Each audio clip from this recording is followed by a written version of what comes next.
What's good, you guys? We're back again with another video. So for you guys that are new, I am a Cavaliers fan, and it's been like that for the last couple years since LeBron left and since they drafted Colin Sexton, and we just had our best season post LeBron, and we did all that just for it to end pretty bad in a dominant fashion from the Knicks in 5 games. And to be completely honest, it was really embarrassing, like really embarrassing. Just the 4 games that they won, they completely dominated us. Even in the first game, even though that was pretty close, it was still a domination from them. And then in the second game, it made it look like the second game was an outlier game because we needed everybody else to hit, and they didn't do that. They only did that for 1 game, so it looked pretty bad, and it was a terrible loss. But I would say this is the first year post rebuild, so I'm not going to overreact like a lot of Cavs fans have been overreact, but I do want to talk about it. So in this series, it was a lot of key factors that showed how flawed the roster is. One of the key factors is we have no bench. We have none. Not players that you can fully trust. I feel like Caris LeVert, Isaac Okoro, our depth pieces, those 2 guys, I feel like they had a pretty good series. But other than that, we don't have nothing. That's plus them 2, plus our 4 guys. That's 6 guys. And the championship, like, we were trying to make a run, even though it was the first year off rebuild. We just, well, it was a 4th seed, 51 wins. We were trying to make a run. We weren't trying to lose in the first round like that. Oh, first year off rebuild shit. Now that wasn't going to cut it for us. That's why you even seeing our GM said after the loss, it's going to be some changes, because that's embarrassing. And partially it's his fault, because he's seeing the names that were on the market. It was a lot of names that was on the market, and even low key guys, like guys that can help, because we had our same problems throughout the whole season. We didn't have consistent bench scoring, and we didn't have consistent bench shooting, and we did not have a backup big. Those are major flaws that I guess our GM thought would be hidden in the playoffs. Like, no, a lot of people picked the Knicks because they looked at the team like, yeah, they have a well-rounded team. Looking at the cast, we had a top 4. And me being the guy, the homer I was like, yeah, our top 4 is going to be able to get us through this. And they played bad. They played bad, and we will talk about it. But the bench being terrible did not help. Josh Hart would have been our 4th best player this series. Like, and he was probably, what, their 5th this series? Like, we needed a bench, and he didn't do nothing to address that. And we will talk about options that are in the free agency pool later on in this video. But we didn't have a bench. Second key factor, our bigs are soft. Our bigs are soft. We made Mitchell Robinson look way better than he's ever looked in. You see him in the series now, he can barely play because he's okay. He's okay. He's not that good though. And he dominated both of our bigs when it comes to offensive rebounds, just being way bigger than him. Jared Allen, Evan Mobley, 2 guys that we look at like, yo, those are some big motherfuckers. Mitchell Robinson looked like he was just towering over them, and he dominated the whole series. Was damn near their best player. Damn near the best player in that whole series. That's just how dominant Mitchell Robinson was. And why did he do that? Our bigs is just small. Jared Allen, no effort at all. Plenty of times you had to see him give no effort. He doesn't have heart. He does, like, people see that whole shit with DeAndre Ayton, and you just look at him like, bro, you could be so good, but you don't want it enough. You can say the same thing about Jared Allen. He just doesn't want it enough, and he got bullied. I feel like I'm gonna give Evan Mobley a little bit of leeway because he was doing his job on the other side, which was guarding Julius Randle crazy, locking him down. But even him, he's just too small. So that was another problem. And the last problem is, and I know if you follow me on Twitter, I've been saying it for the last 2 weeks. Our playoff riser did not play like a playoff riser. He was terrible. Terrible. You're going from 28 points to 23 points. Terrible efficiency. And you're getting attacked on defense consistently by RJ Barrett, what's his name? Jalen Brunson and Josh Hart. He was Donovan Mitchell, a guy we all know is a great playoff performer. He was the 4th best player this series. It was Jalen Brunson, who, let's also keep a spade a spade. I talked to a Knicks fan the other day. The Knicks didn't play like really good or nothing. We was just so bad that it made them look way better than they actually was. Because look at it now. Jalen Brunson's not having a good series. He didn't even have a good series against us. Our guys just played terrible. But Jalen Brunson was the best player in that series. I would say 2 was RJ. RJ from 2.5, like the game 2, second half, he was pretty good. Ever since then, he was the 2nd best player in the series. 2nd best player. Even some games, he was the best player on the court. And then it was Darius. Darius played better than Donovan on both sides. On both sides, way more efficient. And the shots wasn't dumb. Even though he did have that bad game 3, I wouldn't even say he played bad. He just missed shots. And if you miss shots, I'm not one to say if a person missed shots, he played bad. And sometimes they just don't go in. But I wouldn't even sit here and say Darius just had this dominant playoff performance. No, he was okay. He was okay, but he was the better of the okay when you look at Donovan. He was terrible. And you can even argue, like I said, Mitchell Robinson was amazing. He was amazing. So you can argue that Mitchell Robinson was better than Donovan. That's how bad he looked. So when people see me on Instagram, or even Instagram or Twitter, being super harsh on Donovan, it's like, bro, you were terrible. And people like, oh, the space. No, look at the games. He was hitting all the same shots Donovan Mitchell shot. The whole, let's say he played 70 games in the season. All the same shots he shot them in the playoffs. He just missed. He was terrible. And then, okay, if you're making those shots, cool, because we already understand you're not going to be a good defender.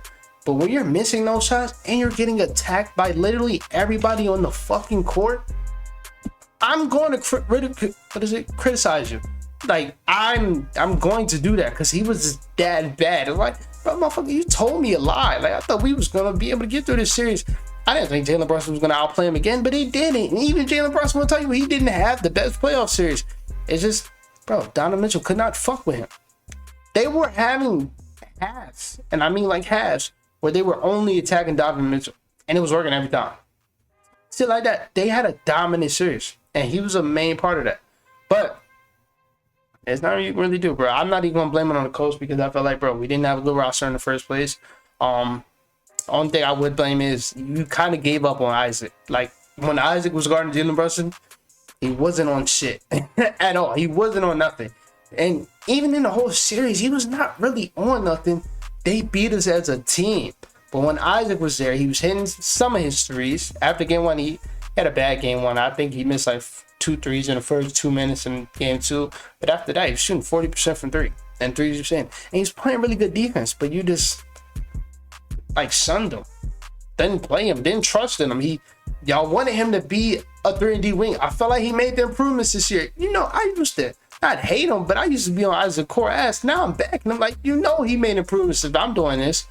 And then we're in a series when we're getting outworked. We have this whole junkyard dog thing. And you don't put in the nigga that made that shit, that made the junkyard dog chain, that made that the whole, when we go into the locker room after every win, we bark. You don't put in Lamar Stevens, one of the hardest, if not the hardest working motherfucker on the team. You don't do that. You put him in for 1 game. And after that, we was getting fucked up. Like, that's bad coaching. But other than that, the roster's trash. So, this offseason, we have a lot of moves to make. A lot. Oh, also want to say, shout out to Kevin Love. Shout out to him. Because we gave up on him, and this is a part of the coaching and general management. You giving up on him because he can't shoot threes with a sprained finger. Okay, then let him rest. Don't fucking sit him. And then when he comes back and he's actually healthy, don't let him come back into the rotation. You're playing D Wade over. Come on now. Now look what he's doing over there. He's one of the best players in that series. Like, and the numbers are not even crazy, but you see the impact. That's just stupid. That was a stupid move. But what we can do this offseason is getting little pieces to help out the core forward. That's something we really didn't have, and you got to get consistent pieces. I feel like Karis LeVert showed that he's able to stay. Like, the whole second half of the season, he was really good. He had a real role, and he was really good.